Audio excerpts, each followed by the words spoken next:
Let's cover now setting goals. Let me show you something that turned me every way but loose. I've never been the same since I found out about it. Learning how to set goals. Not long after I met Mr. Schoaf, we're having breakfast one morning. Mr. Schoaf said, Mr. Rohn, now that we've gotten acquainted, we know each other fairly well, he said, maybe one of the best ways I can help you, he said, let me see your current list of goals. Let's go over them and talk about them. And I said, what? I don't have them. He said, well, Mr. Rohn, if you don't have a list of your goals, he said, I can guess your bank balance within a few $100s, which he did. And that got my attention. I said, you mean my bank balance would change if I had a list of goals? He said, drastically. So that day I became a student of setting goals. And I've used it to dynamically affect my life. I've taught it to some of my business colleagues. We use it to do business around the world. Setting goals. It can turn out to be a drama for your life. Here's what goals are.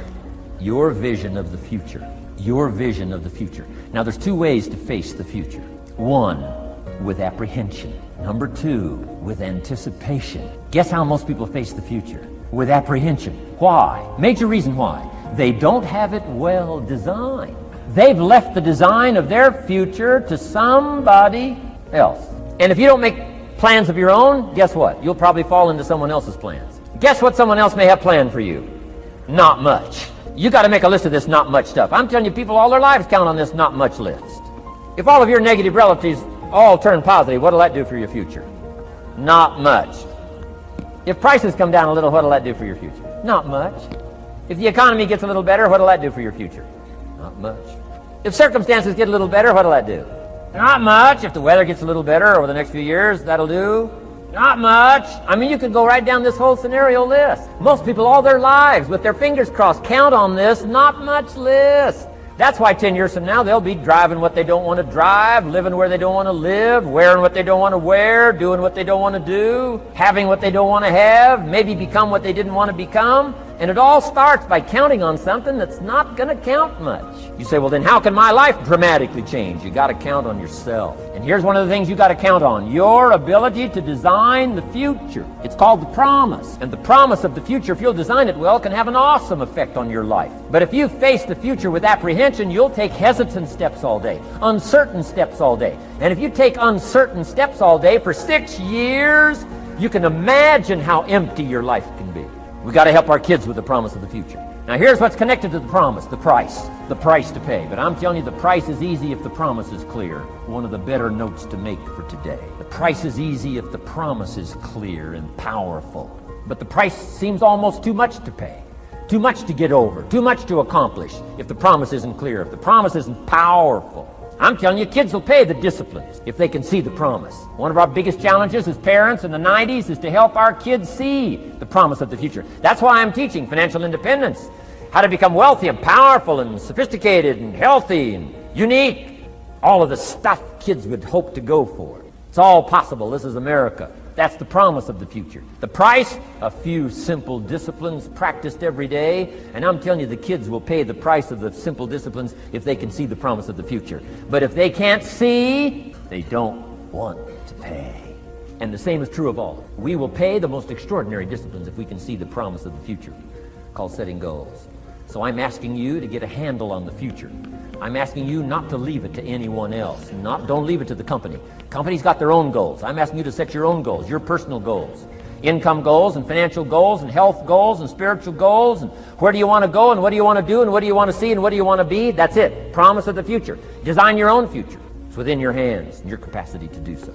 Here's how simple now goal setting is. It's not mysterious. You don't have to anchor. You don't have to focus. You don't have to visualize. None of that stuff. Here's how simple goal setting is. Changed my life. Decide what you want and write it down. I mean, that's how profound this stuff is. Decide what you want and write it down. Make a list. Where do you want to go? What do you want to do? What do you want to see? What do you want to be? What do you want to have? What do you want to share? What projects would you like to support? What would you like to be known for? What skills would you like to learn? Some extraordinary things you'd like to do, ordinary things you'd like to do, right? Silly little things you'd like to do, very important things you'd like to do. Decide on all that stuff and write it down, write it down, write it down. That's how simple this stuff is. And it's your own private list. If it's really private, on your list, put some stuff in code where nobody can understand it if this list fell into unfriendly hands. And simple things, whatever. Foolish things, doesn't matter. It's your list. I had a little revenge on my first list. Budget Finance, who used to harass me. I got 2 or 3 payments behind. This one guy called incessant. Said, we're going to come get your car, drag it rear end up down the street in front of your neighbors. Put me down something fierce. When I met Shof, got my life straightened out, one of the first things on one of my lists was Budget Finance. And when I finally got the money, I needed a little drama in my life. Finally got the money to pay him off. I put it in small bills in a big briefcase. Walked into the Budget Finance office on Wilshire Boulevard in Los Angeles. The guy who harassed me so often, his desk was about 3 back. I opened the door, walked in, right up to his desk, stood right in front of it, never said a word. He said, well, what are you doing here? Didn't say a word. I opened up this briefcase, dumped this pile of money all over his desk. I said, count it. It's all there. I'll never be back. Turned around, walked out, slammed the door. Now that might not be noble, but you got to try it at least one time. Pay off with a little drama.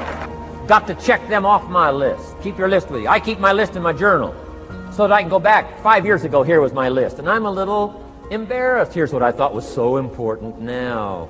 How my philosophy has changed. From 10 years ago, 5 years ago, 3 years ago. Here's my old list. Here's my new list. Here's what's valuable to me now. Here's what I want my life to be now. Here's where I want to go, what I want to do, what I want to see.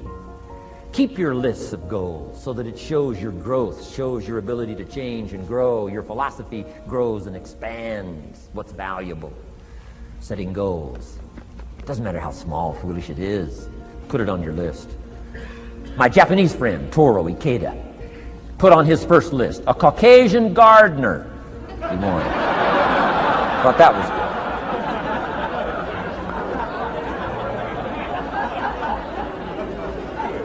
I like that.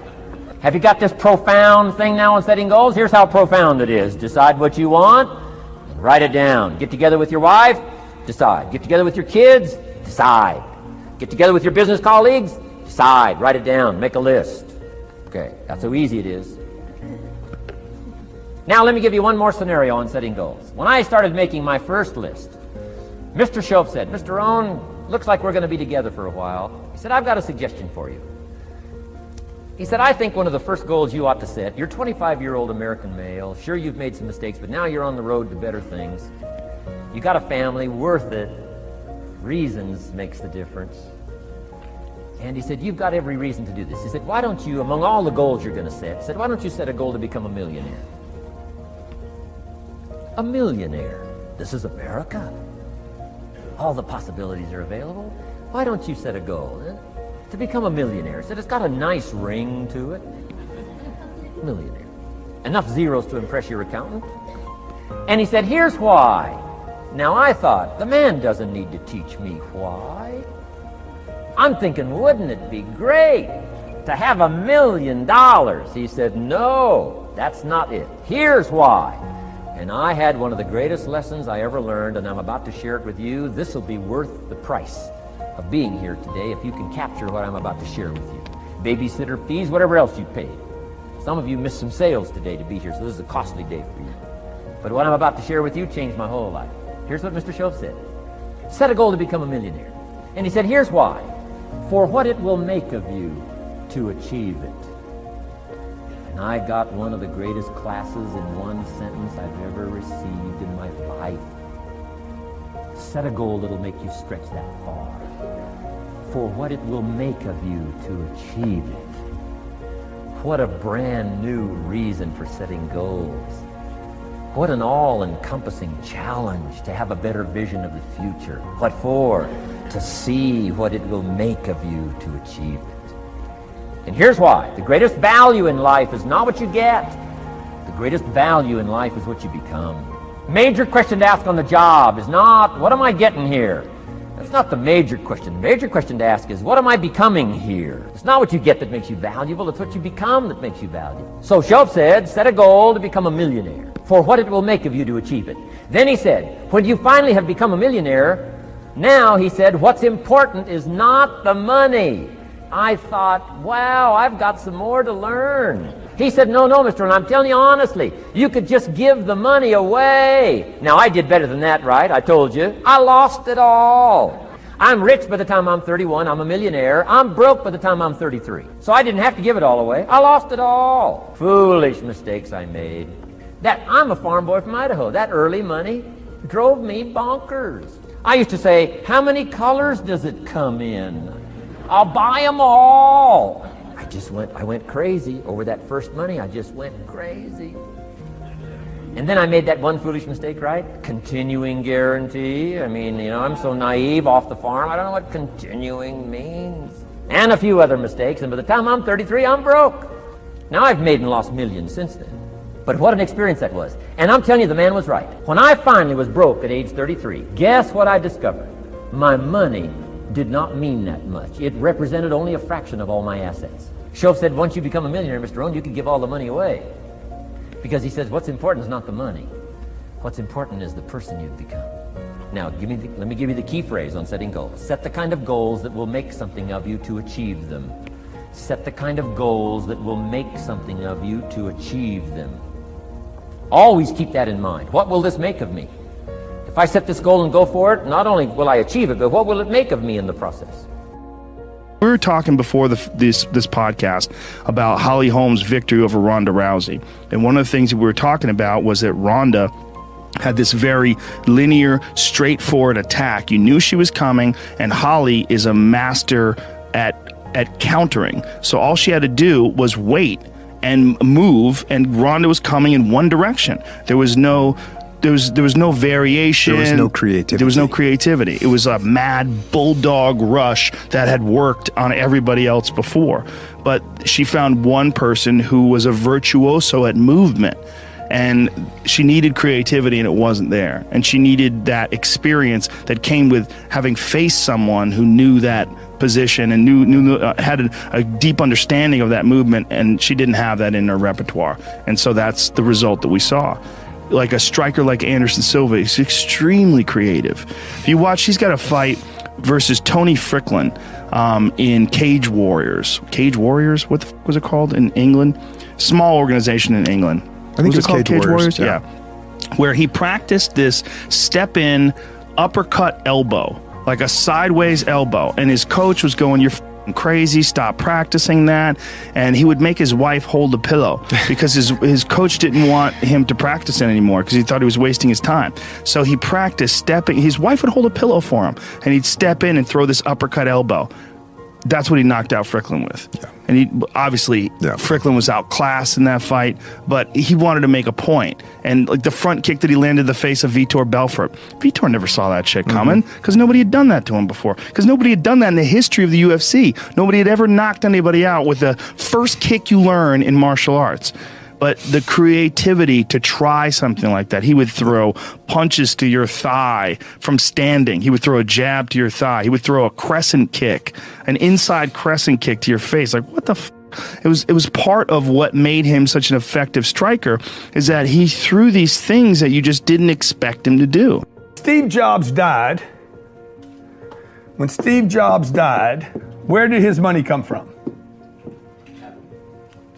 One place was Apple. He owned some Apple stock, but that was not the majority of his wealth. Majority of Steve Jobs' wealth when he died was from, iTunes is Apple. No. It was an investment. Look it up. What's the name of the company? Everybody's going to know the name of the company as soon as that.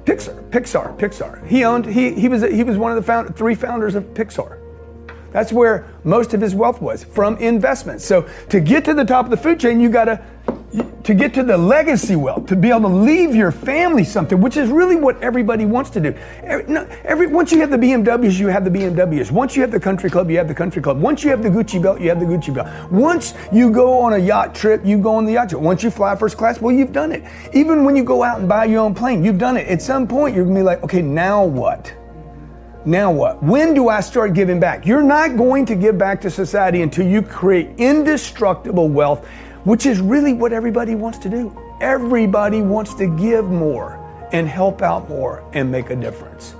And one of the things we've not covered that is such a critical part of communication, and maybe more important even what you say, is your ability to listen to people. It's a huge part of communication. You know, I've taught you before that people don't respond to what they hear or see, they respond to how they feel when they interact with you. And one of the best ways to make somebody feel good is that they feel listened to and that they feel heard. I think being a great listener has lots of benefits. 1, people will like you more. 2, you're going to learn more. 3, it takes the pressure off you. And so listening skills are so critical. I got a call from one of my friends from many, many, many years ago, growing up, and he said, you know, he's been trying to get into a relationship, and he says, Pat, he's an entrepreneur. He says, Pat, I'm dating this girl, and you know, I'm at a point right now where I feel like I need to settle down. I'm in my mid-30s. I said, okay. He says, but she told me this. I said, what'd she tell you? She says, it's either me or the business, because she can't stand the fact that I'm working the way I am and I'm running a business. And I said, what's your answer? She says, well, I don't know. What do you think I should do? I said, well, I'm not going to give you my advice. I said, how are you wired yourself? He says, Pat, I don't think I can really do this. I said, why do you think? He says, because you're asking me to change myself. You see, when somebody says it's either me or the business, let me explain to you how an entrepreneur sees that. So maybe it'll help understand. The entrepreneur says it's either your arm or me. What's more important? I love you, but I'm not going to cut my arm off, or you're telling me to be a whole different human being to be with you. We're not living in biblical times. I'm not going to cut my arm off for you. If you want me. This is how I come. Do you like it? You don't like it, go find somebody else. But this is how I'm wired. I've been like this for 22 years. I've been like this for 38 years. It doesn't mean I'm not going to change and improve myself with maturity. I am. But I'm an entrepreneur.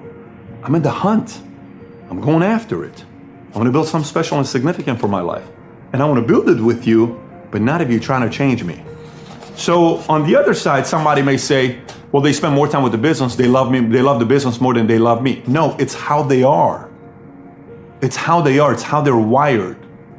It's somebody says, you know, babe, I'm pregnant. What do you want me to do? When you're pregnant, you go through this. A man may feel like, but what's more important to you, the baby or me? What are you talking about? This is something, you know, we don't understand when the first pregnancy, we're on our third one now, so now I get a grasp, understanding of it. So I go, who's more important, me or the baby? I'm your husband. That's an ultimatum. You don't put a mother in a position like that. You don't put an entrepreneur in a position to say it's the business or me. They'll typically take them as who they are for a human being. Because the last thing you want is date somebody and then 10, 20 years later they have resentment. Then it can lead to worse things. You had somebody that decided to change their own DNA to be with you, all because of you. You have a delayed time bomb of someone that could eventually become your biggest enemy in your life because you try to change them. I don't recommend that. One of the best recommendations I got before I got married, I was dating a girl at one point, and I went to one of my mentors, one of my pastors, and I said, hey, this is what I'm experiencing. What do you think? He said, does it bother you? I said, a lot. He said, can you deal without it? I said, no, I cannot. I can't deal with this. And he said, it's just going to get more. So if you can't deal with it now, don't think it's going to disappear. And I had to make that decision and move on. It wasn't easy. It was very difficult because, you know, I really care for this human being, but I had to move on. So if somebody's really trying to change somebody and you're an entrepreneur, if the person does change, it's just a matter of time till the person goes back to being true to who they are. You're going to be true back to who you are. The entrepreneur, the real entrepreneur, is going to go back being true to themselves.